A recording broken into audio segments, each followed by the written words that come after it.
ദേ, വല്ലതും കഴിച്ചതാണോ? കഴിച്ചോളൂ, ദാ കഴിച്ചോളൂ. നേദ്യം തീർന്നു. ഇത് കഴകത്തിന്റെ പങ്കീന. അമ്മ കഴിച്ചോളൂ. സാരമില്ല, കഴിച്ചോളൂന്നേ.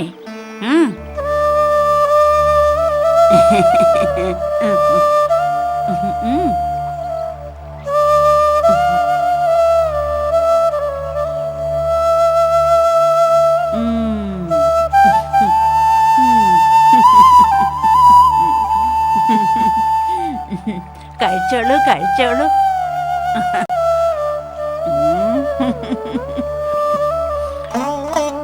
എന്നിട്ടാ വേണ്ടെന്ന് പറഞ്ഞല്ലേ?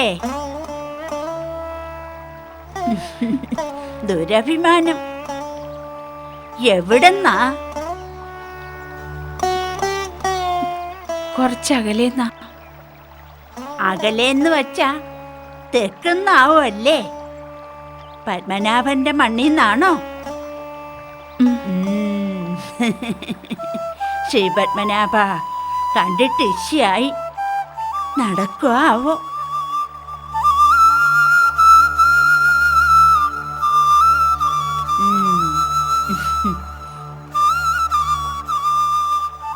തുടങ്ങിയിട്ടേ ഉള്ളൂന്ന് തോന്നുന്നു തീർത്ഥാടനെ.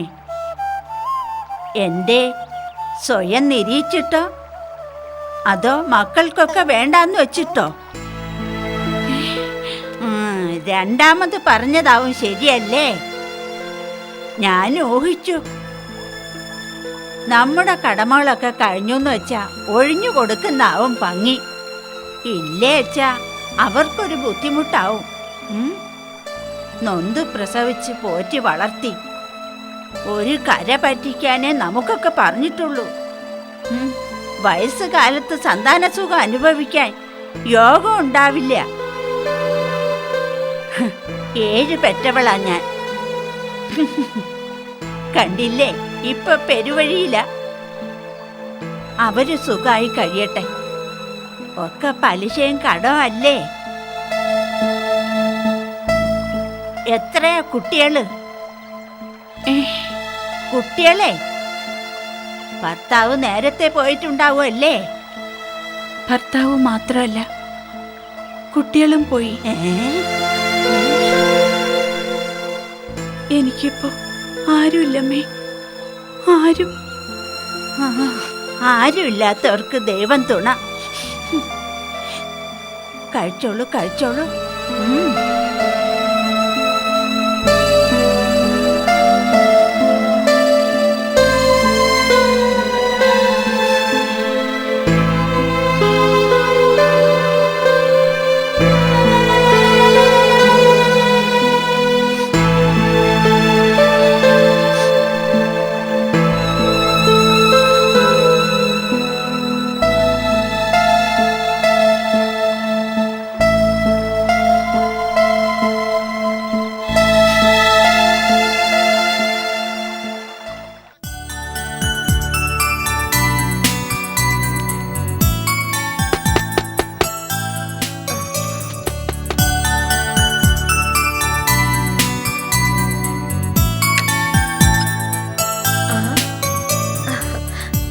എന്താടി വാതിൽ തുറക്കാൻ എത്ര താമസം?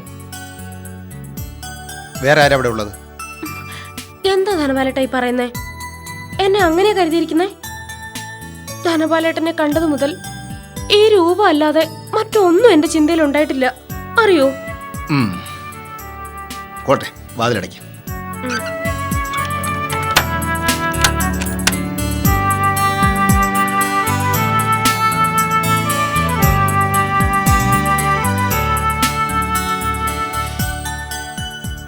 നീ കുറച്ച് വെള്ളം എടുക്ക്.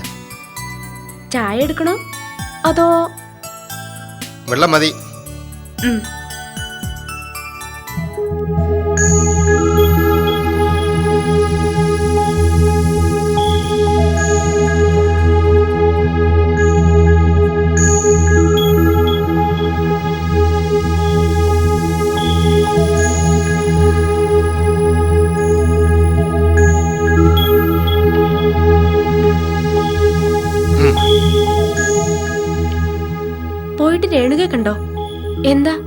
വല്ലായ്മ പോലെ.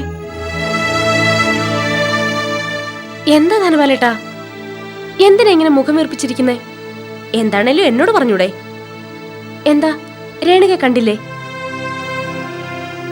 അതല്ല കസ്തൂരി, നമ്മുടെ പദ്ധതികളൊക്കെ പാളുമോ എന്നൊരു സംശയം. അതെന്താ? ആ അരുന്ധതി മേനോൻ ഉള്ളിടത്തോളം കാലം രേണുകയെ വിട്ടുകിട്ടാൻ പ്രയാസമാണ്. എന്തു പ്രയാസം? അവർക്കെന്താ രേണുകയുടെ മേൽ ഇത്ര അവകാശം? ആകെ അവകാശമുള്ളത് ധനപാലേട്ടന് മാത്രമല്ലേ? അത് ശരിയാണ്. എന്നാലും ആ പെണ്ണും പിള്ള എന്തിനും ഏതിനും ഒരു വിലങ്ങുതടി തന്നെയാണ്. എന്നും അവരായിരുന്നു എൻ്റെ ഏറ്റവും വലിയ മാർഗദർശവും. എന്നിട്ടും അവരെ സ്വാധീനിക്കാൻ ധനപാലേട്ടന് കഴിഞ്ഞില്ലെന്നോ? കൊള്ളാം, എനിക്കിത് വിശ്വസിക്കാൻ കഴിയുന്നില്ല. അവരൊരു പ്രത്യേക ഇനമാണ്. എന്നും എന്നെ ഒരു സംശയദൃഷ്ടിയോടെ മാത്രമേ അവർ കണ്ടിട്ടുള്ളൂ. അതവർക്ക് ബുദ്ധിയുള്ളത് കൊണ്ടാ. പോട്ട പൊന്നെ, ഞാനൊരു തമാശ പറഞ്ഞല്ലേ? നിനക്ക് തമാശ. ഉദ്ദേശിച്ച പോലെ കാര്യങ്ങൾ നടന്നില്ലെങ്കിലേ നഷ്ടപ്പെടാൻ പോകുന്നത് എനിക്കാ. അങ്ങനെ പറയല്ലേ. ധനപാലേട്ടന്റെ നഷ്ടങ്ങൾ ഈ കസ്തൂരിയുടേതും കൂടിയല്ലേ? നിനക്കെന്ത് നഷ്ടപ്പെടാൻ? എന്നും ലാഭം മാത്രമല്ലേ ഉള്ളൂ നിനക്ക്. ഇതാ ഈ ധനപാലേട്ടന്റെ കുഴപ്പം. എന്നെ എപ്പോഴും ഈ ഒരു കണ്ണുകൊണ്ടേ കാണൂ. നീയും പെണ്ണല്ലേ. പെൺവർഗത്തിനെ മുഴുവൻ ഞാൻ അങ്ങനെ കാണൂ. അവിടെയാ ധനപാലേട്ടന് തെറ്റുപറ്റിയത്. ആണുങ്ങൾക്ക് കൈക്കരുത്ത് മാത്രമേ ഉള്ളൂ. ബുദ്ധി മുഴുവൻ പെണ്ണിനാ. പെണ്ണൊരുമ്പട്ടാലെന്ന് കേട്ടിട്ടില്ലേ?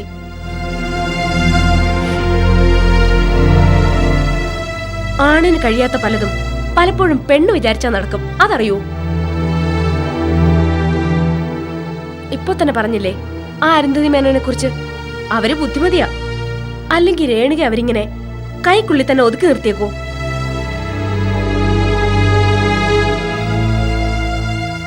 ആ ടീച്ചറും കൂടി പോയ സ്ഥിതിക്ക് രേണുകയുടെ സ്വത്ത് മുഴുവനും അനുഭവിക്കാൻ പോകുന്നതിനി അവരല്ലേ.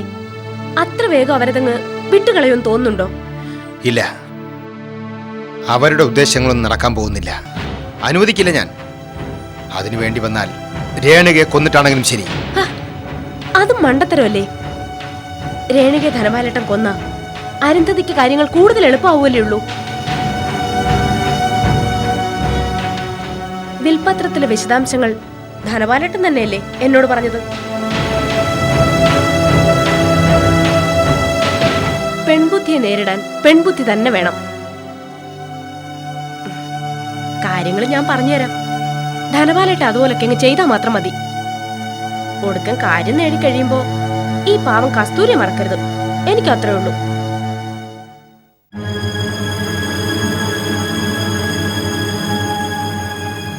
സർ, രേണുക എൻ്റെ ഭാര്യ സഹോദരിയാണെങ്കിലും എൻ്റെ സ്വന്തം സഹോദരി പോരായിരുന്നു.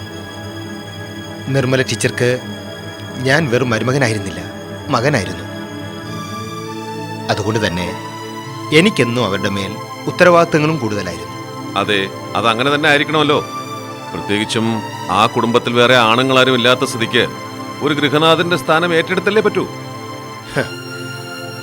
അതുകൊണ്ടാണ് സർ ഞാൻ പറയുന്നത്, അമ്മയും രാധയൊക്കെ പോയെങ്കിലും എനിക്ക് രേണുകയോടുള്ള കടമയും ഉത്തരവാദിത്തങ്ങളൊക്കെ ചെയ്യാതിരിക്കാൻ കഴിയില്ലല്ലോ. Yes, definitely. പക്ഷേ ആ അരുന്ധതി മേനോൻ അതിനെന്നെ അനുവദിക്കുമെന്ന് തോന്നുന്നില്ല.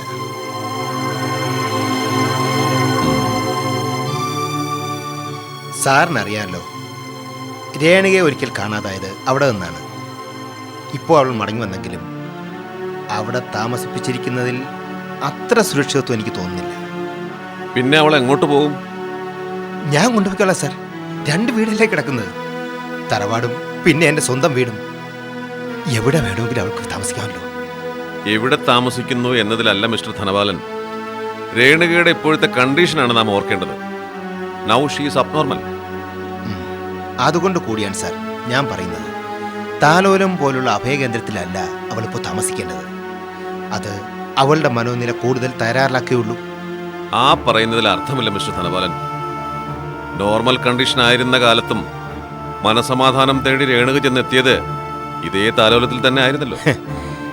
അവിടെ അവൾക്കത് കിട്ടാതിരുന്നത് കൊണ്ടല്ലേ എങ്ങോട്ടെന്നില്ലാതെ രേണുക ഇറങ്ങി പുറപ്പെട്ടതും ഒടുവിൽ ഇങ്ങനെ ഒരു അവസ്ഥയിൽ തിരിച്ചെത്തേണ്ടി വന്നതും. ശരിയായിരിക്കാം. എന്നാലും തൽക്കാലം രേണുക അവിടെ തന്നെ താമസിക്കട്ടെ എന്നാണ് ഡിപ്പാർട്ട്മെന്റിന്റെയും തീരുമാനം. ഡിപ്പാർട്ട്മെന്റിന്റെയോ അതോ അരുന്ധതി മേനന്റെയോ? നിങ്ങളെന്താ അങ്ങനെ പറഞ്ഞത്? സാർ, സാറിനറിയാത്ത ഒരുപാട് കാര്യങ്ങളുണ്ട് ഇതിൽ. രേണുക അരുന്ധതി മേനോന്റെ സംരക്ഷണയിൽ കഴിയുന്ന ഓരോ നിമിഷവും അവളുടെ ജീവന് പോലും ആപത്താവാനിടയുള്ളൂ. What you mean? രേണുകയെ കാണാതായതിൻ്റെയും ഇപ്പോൾ നാടകീയമായ തിരിച്ചുവരവിൻ്റെയൊക്കെ പിന്നിൽ ആ അരുന്ധതി മേനോന്റെയും മറ്റു ചിലരുടെയൊക്കെ കൈകളുണ്ടെന്ന് ഞാൻ ബലമായി സംശയിക്കുന്നു സാർ. നിങ്ങൾക്കങ്ങനെ തോന്നാൻ കാരണം? രേണുക കേസിന്റെ പഴയ ഫയൽ നിഷ്പക്ഷമായി ഒന്ന് പരിശോധിച്ച് നോക്കിയാൽ ഏതൊരു പോലീസ് ഓഫീസർക്കും അത് മനസ്സിലാക്കാവുന്നതേ ഉള്ളൂ. നിങ്ങൾ വളച്ചു കെട്ടാതെ കാര്യം പറയണം മിസ്റ്റർ. രേണുക മരിച്ചു എന്ന് പ്രചരിപ്പിക്കപ്പെടുക, കൊലക്കുറ്റം ഏറ്റുപറഞ്ഞുകൊണ്ട് ഒരാൾ കോടതിയിൽ ഹാജരാവുക, ഒടുവിൽ ഒരു സുപ്രഭാതത്തിൽ കോടതിയെയും നാട്ടുകാരെയും വിഡ്ഢികളാക്കിക്കൊണ്ട് മരിച്ചു എന്ന് പറഞ്ഞാൽ ഭ്രാന്തിയായി തിരിച്ചെത്തുക, അതും അരുന്ധതി മേനോൻ തന്നെ ചെന്ന് കണ്ടെത്തിക്കൊണ്ടുവരിക. ഇങ്ങനെയൊക്കെ ചിന്തിച്ചാൽ കഷ്ടമാണ്. എന്താണ് സാർ ഇതിൻ്റെയൊക്കെ അർത്ഥം? ഒക്കെ യാദൃച്ഛികമായി കണ്ടുകൂടെ? ഇല്ല, ഒരിക്കലുമില്ല. ഒക്കെ കരുതിക്കൂട്ടി ചെയ്യും. അരുന്ധതിയുടെയും ശ്യാമപ്രസാദിൻ്റെയും ഒക്കെ കൈകളാണ് ഇതിനു പിന്നിലെന്ന് എനിക്ക് ഉറപ്പുണ്ട് സാർ. സാർ മറ്റൊന്നുകൂടി മനസ്സിലാക്കണം. രേണുകയുടെ പേരിലുള്ള എല്ലാ സ്വത്തുക്കളുടെയും അവകാശി ഇന്ന് അരുന്ധതി മേനോനാണ്. രേണുക മടങ്ങി വരാത്ത പക്ഷം അതിൻ്റെ പൂർണ്ണ അവകാശം താലോലത്തിലാണെന്നാണ് പ്രമാണത്തിൽ. അതിന് രേണുക മടങ്ങി വന്നല്ലോ. വന്നു, അതുകൊണ്ട് എന്താ വിശേഷം? എന്നും രേണുകയെ ഒരു ഭ്രാന്തിയാക്കി താലോലത്തിൽ തളച്ചിട്ടാ പോരെ?